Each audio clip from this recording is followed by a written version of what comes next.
მოქვის სახარება ჩვენამდე აფხაზეთიდან მოვიდა. მე-14 საუკუნის უნიკალური ხელნაწერი 1300 წელს აფხაზეთში მოქვის მონასტერში დანიელ ეპისკოპოსის დაკვეთით მხატვარ კალიგრაფ ეფრემის მიერ გადაიწერა. ეპისკოპოსმა ეს სახარება ღვთისმშობლის სახელზე აგებულ მოქვის მონასტერს შესწირა. ოჩამჩირის რაიონში მდებარეობს სოფელი მოქვი, რომლის სახელსაც უკავშირდება ჩვენამდე მოღწეული უნიკალური ნაშრომი, რომლის მსგავსი არც ისე ბევრია შუა საუკუნეების კულტურის ისტორიაში. მოქვის 4 თავი თავისი მრავალფეროვანი ორნამენტებით ეროვნული საგანძურის ერთ-ერთ უმნიშვნელოვანი ძეგლად არის მიჩნეული. მოქში აქტიურად იქმნებოდა ქართული კულტურის სხვადასხვა ნიმუშები, დაწყებული ჭედური ხელოვნებიდან, ფრესკული მხატვრობიდან, დამთავრებული ხელნაწერებით. მოქში სხვადასხვა ხელნაწერი არის შექმნილი და რადგანაც ეს ქართული კულტურის ერთ-ერთი მნიშვნელოვანი ცენტრი იყო, რა თქმა უნდა, ყველა ხელნაწერი ქართულად არის შესრულებული. ჩვენთვის ძალიან სამწუხაროა, რომ ამისი მტკიცება გვიწევს დღეს, იმიტომ რომ ეს იყო ორგანული ნაწილი ქართული კულტურის და არა მხოლოდ ის ფაქტი, რომ ქართულ ენაზეა შესრულებული, ზოგადად სტილი, როგორც ხელოვნების ნიმუში, თავიდან ბოლომდე ეს არის ქართული კულტურული სივრცის წარმომადგენელი და მოქვი და აფხაზეთის დანარჩენი სხვა საეპისკოპოსები და აქ შექმნილი კულტურული ძეგლები ისეთივე ორგანული ნაწილი იყო ქართული კულტურისთვის, როგორც საქართველოს ნებისმიერ სხვა კუთხეში შექმნილი არტეფაქტები. უცნობია რამდენხანს იყო სახარება მოქვში. მე-19 საუკუნის მეორე ნახევარში იგი უკვე დაცული იყო მარტვილის მონასტერში. ჩვენთვის უცნობია რა გზა გაიარა ხელნაწერმა მოქვიდან მარტვილამდე.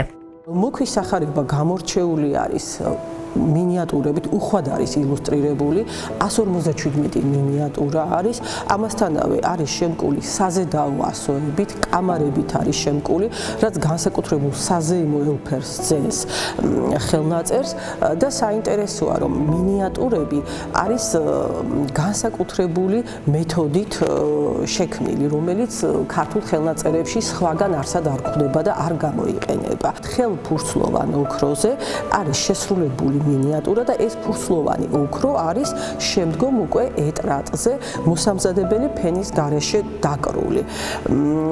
ესეთი პრაქტიკა იყო ბიზანტიაში მიღებული და რაც შეეხება ქართულ პრაქტიკას, როგორც უკვე გითხარით, მხოლოდ ეს ერთადერთი გამონაკლისია და იშვიათი შემთხვევა არის. ძალიან ლამაზი საზედაო ასოებით არის შემკული მოქვის 4 თავი. ეს საზედაო ასოები არის მცენარეული ორნამენტი, უხვად არის გამოყენებული ცხოველის, ადამიანის ფიგურები და ძირითადად სახისმეტყველებითი სიმბოლოებით არის დატვირთული, თქვათ, ფარშევანგი, თევზი, მზე, რომელიც აი ასე უხვად გამოიყენება ქრისტიანულ სახისმეტყველებაში. 1921 წელს საბჭოთა ანექსიის დროს ემიგრაციაში წასულმა საქართველოს მთავრობამ მოქვის სახარება სხვა ქართულ ხელნაწერებთან ერთად საფრანგეთში გაიტანა. საქართველოში კი ექვთიმე თაყაიშვილის თაოსნობით 1945 წელს დაბრუნდა. ჟამთასვლამ თუ შენახვის არასწორმა პირობებმა ხელნაწერის საგრძნობლად დააზიანა. რამდენიმე წლის წინ საქართველოს ხელნაწერთა ეროვნული ცენტრის ინიცირებულმა კამპანიამ გადავარჩინოთ მოქვის სახარება უნიკალურ ძეგლს სიცოცხლე შეუნარჩუნა. მსოფლიო მასშტაბით მოვიძიეთ საუკეთესო რესტავრატორები, რომლებიც ჩამოსულები იყვნენ საქართველოში და აი ბიუჯეტის ფარგლებში, რომელიც ამ კამპანიის შედეგად მოგროვდა, მოხდა მინიატურების კონსერვაცია, გამაგრება მოხდა. თუმცა მთლიან ხელნაწერს ეს არ შეხებია. ჩამოსული იყო 3 ექსპერტი უცხოელი. დეტალურად შეესწავლეს მდგომარეობა, შემდეგ დაიგეგმა უკვე სამუშაოები, რა უნდა ჩატარებულიყო და როგორ.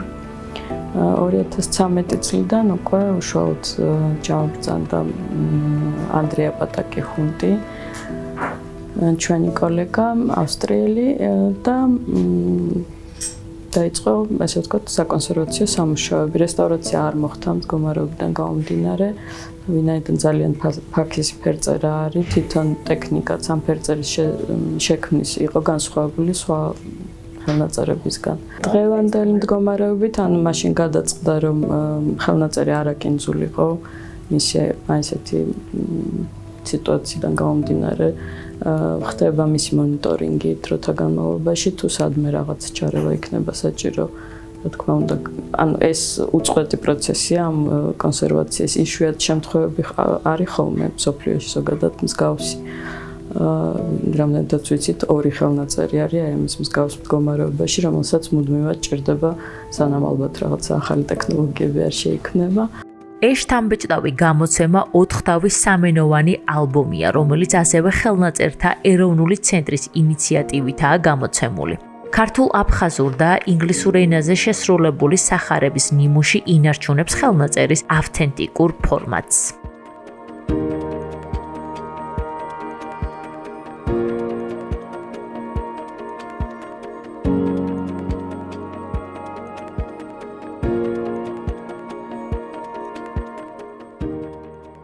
ოთხთავი თავისი მაღალმხატვრო ლიტერატურული ნიშნებით მოქვის მონასტრის კალიგრაფიული სკოლის ქმნილებაცაა და იმის დასტურიც, რომ მოქვი უძველესი ქართული სამწიგნობრო ტრადიციის ერთ-ერთ მნიშვნელოვან კერას წარმოადგენდა აფხაზეთის ტერიტორიაზე.